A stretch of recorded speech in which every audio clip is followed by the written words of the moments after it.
ಶ್ರೀಮದ್ ರಾಮಾಯಣವೆಂಬ ಮಹಾಮಾಲೆಯ ಬೆಲೆ ಬಾಳುವ ರತ್ನ ಶ್ರೀ ಆಂಜನೇಯ ಸ್ವಾಮಿ ಅಂತ ಚಳ್ಳಕೆರೆ ಶಾರದಾಶ್ರಮದ ಅಧ್ಯಕ್ಷರಾದ ಪೂಜ್ಯ ಮಾತಾಜಿ ತ್ಯಾಗಮಯಿ ತಿಳಿಸಿದರು. ನಗರದ ವಾಸವಿ ಕಾಲೋನಿಯ ಶಾರದಾಶ್ರಮದ ದೇವಸ್ಥಾನದಲ್ಲಿ ಶ್ರೀ ಹನುಮ ಜಯಂತಿಯ ಪ್ರಯುಕ್ತ ಆಯೋಜಿಸಲಾಗಿದ್ದ ವಿಶೇಷ ಸತ್ಸಂಗ ಕಾರ್ಯಕ್ರಮದ ದಿವ್ಯ ಸಾನ್ನಿಧ್ಯ ವಹಿಸಿ ಅವರು ಆಶೀರ್ವಚನವನ್ನು ನೀಡಿದರು. ಹನುಮಂತರು ಶ್ರೀರಾಮರ ಮೇಲಿಟ್ಟ ಭಕ್ತಿಯು ಅಸಾಧಾರಣವಾದದ್ದು. ಶ್ರೀರಾಮನ ನಿಷ್ಠಾವಂತ ದೂತನಾದ ಆಂಜನೇಯ ಸ್ವಾಮಿಯ ನಿತ್ಯ ಸ್ಮರಣೆಯಿಂದ ನಮಗೆ ಬುದ್ಧಿ, ಬಲ, ಯಶಸ್ಸು, ಧೈರ್ಯ, ನಿರ್ಭಯತೆ, ಆರೋಗ್ಯ ಪ್ರಾಪ್ತಿ, ಆಲಸ್ಯದಿಂದ ಮುಕ್ತಿ, ವಾಕ್ಚಾತುರ್ಯ ಸಿದ್ಧಿಸುತ್ತದೆ ಅಂತ ಹೇಳಿದರು. ಸತ್ಸಂಗದ ಆರಂಭದಲ್ಲಿ ಶಾರದಾಶ್ರಮದ ಸದ್ಭಕ್ತರಿಂದ ಸಾಮೂಹಿಕ ಆಂಜನೇಯ ಭಜನೆ ಮತ್ತು ದಿವ್ಯತ್ರಯರಿಗೆ ಮಂಗಳಾರತಿ ನಡೆಯಿತು. ಸತ್ಸಂಗದ ಸಭೆಯಲ್ಲಿ Shrimati Eshwaramma, M Geetha Nagaraj, PS Manika, Satyanarayan, Yathisham Siddapur, Vanajakshi, Mohan, Sumana, CS Bharathi, Manjula, Umesh, Ambuja, Shanthakumar, Geetha Venkatesh Reddy, Anvika ಸೇರಿದಂತೆ ಸದ್ಭಕ್ತರು ಭಾಗವಹಿಸಿದರು. ವರದಿ ಯತೀಶಂ ಸಿದ್ದಾಪುರ್, ಚಳ್ಳಕೆರೆ. ಪ್ರೇಮಾರ್ಪಣ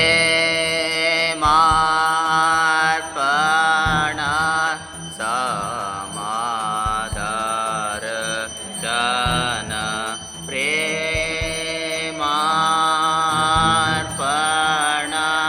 ಸಮಾಧಾರ ಜನ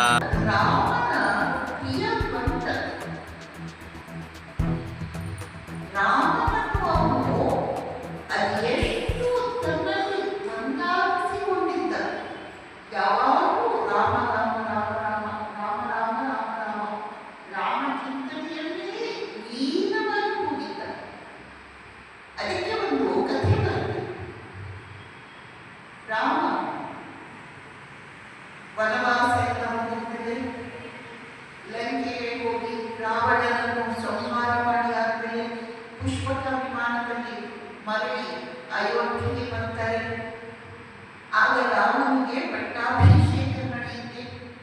ಪಟ್ಟಾಭಿಷೇಕ ನಡೆದಾಗ ರಾಮ ಯಾರು ತನಗೆ ಸಹಾಯ ಮಾಡಿದ್ರೋ ಅವರೆಲ್ಲರಿಗೂ ಒಂದೊಂದು ಉಡುಗೊರೆ ಗಿಫ್ಟ್ ಕೊಡ್ತಾರೆ. ಸುಗ್ರೀವನಿಗೆ, ಜಾಂಬವಂತನಿಗೆ, ಗುಹ ರಾಜ ಅವನಿಗೆ ಪ್ರತಿಯೊಬ್ಬರಿಗೂ ಒಂದೊಂದು ವಸ್ತುವನ್ನು ಗಿಫ್ಟ್ ಕೊಡ್ತಾರೆ. ಕೊನೆಗೆ ರಾಮ ತನಗೆ ಎಲ್ಲಕ್ಕಿಂತ ಹೆಚ್ಚು ಸಹಾಯವನ್ನು ಮಾಡಿದಂತಹ ಹನುಮಂತನಿಗೆ ಏನು ಕೊಡೋದು ಅಂತ ಯೋಚನೆ ಮಾಡ್ತಾನೆ. ಅವನಿಗೆ ಏನು ಪಡೆಯುತ್ತೆ ಅಂದ್ರೆ ಸೀತೆಯ ಕೊರಳಲ್ಲಿ ಒಂದು ಶ್ರೇಷ್ಠವಾದ ಮುತ್ತಿನ ಹಾರ ಇರುತ್ತೆ. ಸೀತೆ ಅದನ್ನು ತಾನಾಗಿ ತೆಗೆದು ಇದನ್ನು ಹನುಮಂತನಿಗೆ ಕೊಡಿ ಅಂತ ಕೊಡ್ತಾಳೆ. ಆಗ್ಬೋದು ಹನುಮಂತ ಅದನ್ನು ತಗೊಂಡ, ಅದನ್ನು ತೆಗೆದುಕೊಂಡು ಹೋಗಿ ಹನುಮಂತ ಅವನು ಹೋಗಿ ಅಲ್ವಾ ಹನುಮ ಏನೋ ಬಟ್ಟೆ ಮೇಲೆ ಹೋಗಿ ಕುತ್ಕೊತಾನೆ. ಅವನು ಕುತ್ಕೊಳ್ಳೋ ಜಾಗ ಮರದ ಮೇಲೆ, ಬಟ್ಟೆ ಮೇಲೆ, ಆ ಥರ ಬಟ್ಟೆ ಮೇಲೆ ಹೋಗಿ ಕುತ್ಕೊಳ್ತಿದ್ದಾನೆ.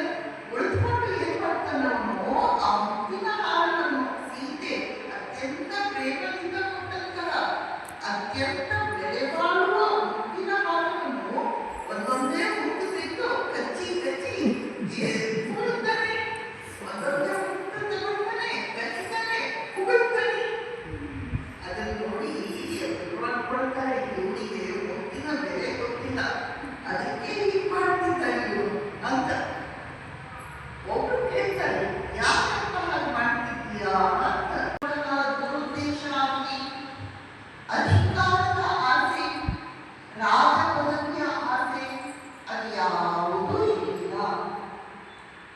ಅವರು ರಾಮನ ದಾಸರ ದಾಸ. ಹಾಗೆ ಇದಕ್ಕೆ ಅವರು ಯಾವಾಗಲೂ ಇಷ್ಟಪಡ್ತಾ ಇದ್ದ. ಹನುಮಂತ ಮಾಡಿದ ಎಲ್ಲಕ್ಕಿಂತ ದೊಡ್ಡ ಕೆಲಸ ಏನು ಅಂದ್ರೆ ರಾಮ ಕೊಟ್ಟಂತಹ ಉಂಗುರವನ್ನು ತೆಗೆದುಕೊಂಡು ಹೋದ. ಅತ್ಯಂತ ಕಠಿಣವಾದಂತಹ ಆ ದಕ್ಷಿಣದ ತುದಿ, ಹಿಂದೂ ಮಹಾಸಾಗರ, ರಾಮೇಶ್ವರ, ಅಲ್ಲಿಯವರೆಗೆ ಸೀತೆಯನ್ನು ಹುಡುಕ್ತಾ ಹೋಗಿ ಅಲ್ಲಿ ಜಟಾಯು ಅಣ್ಣ ಸಂಪಾತಿ ಅವರ ಮೂಲಕ ಸೀತೆಯನ್ನು ರಾವಣ ಕರ್ಕೊಂಡು ಹೋಗಿದ್ದಾನೆ. ಅದು 3 ಯೋಜನ ಸಮುದ್ರದ ಆಚೆ ಲಂಕೆಯಲ್ಲಿ ಅವಳನ್ನು ಬಂಧಿಸಿ ಹಾಕಿದ್ದಾನೆ ಅನ್ನುವ ವಿಷಯ ಗೊತ್ತಾದಾಗ ಹನುಮಂತ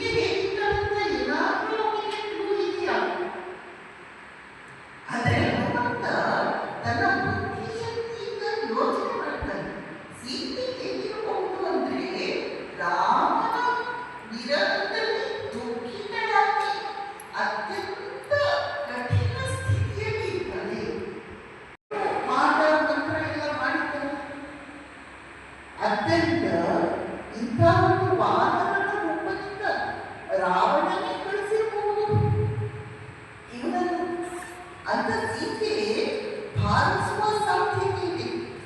ಅದಕ್ಕೆ ಹನುಮಂತ ಏನ್ ಮಾಡ್ತಾನೆ, ಯಾವ ವೃಕ್ಷದ ಅಡಿಯಲ್ಲಿ ಸೀತೆ ಕುಳಿತಿದ್ದಾಳೋ ಆ ವೃಕ್ಷದ ಮೇಲೆ ಕುಳಿತುಕೊಂಡು ರಾಮನ ಕಥೆಯನ್ನು ಮೊದಲಿನಿಂದ ಇಲ್ಲಿಯವರೆಗೆ ಹೇಳ್ತಾನೆ. ಇದು ರಾವಣನ ಕಡೆಯವರೆಗೆ ಹೇಳಲಿಕ್ಕೆ ಬರುವಂತದ್ದಲ್ಲ. ಆಗ ಸೀತೆಗೆ ಇವನು ರಾಮದೂತ ಅಂತ ನಂಬಿಕೆ ಬಂತು.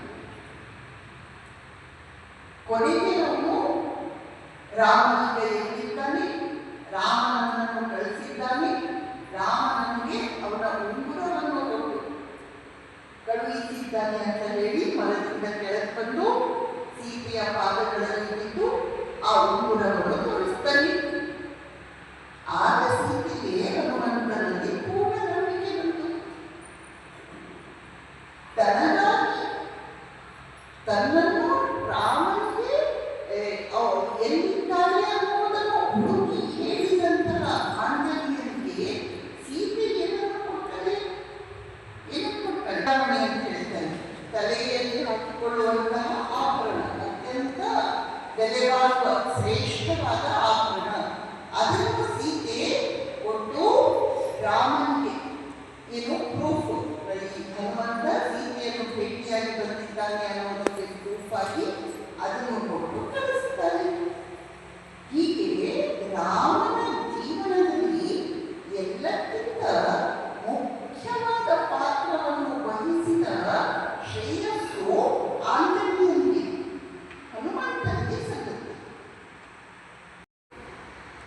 ಮನೋಜ ಯಾರು ಮಹಾಪ್ರಾಣ ವಾಯುವಿನ ಮಗ, ಮಾರುತ ತುಲ್ಯ ವೇಗವು, ವಾಯುವಿನಂತೆ ಅತ್ಯಂತ ವೇಗಶಾಲಿಯಾದವರು.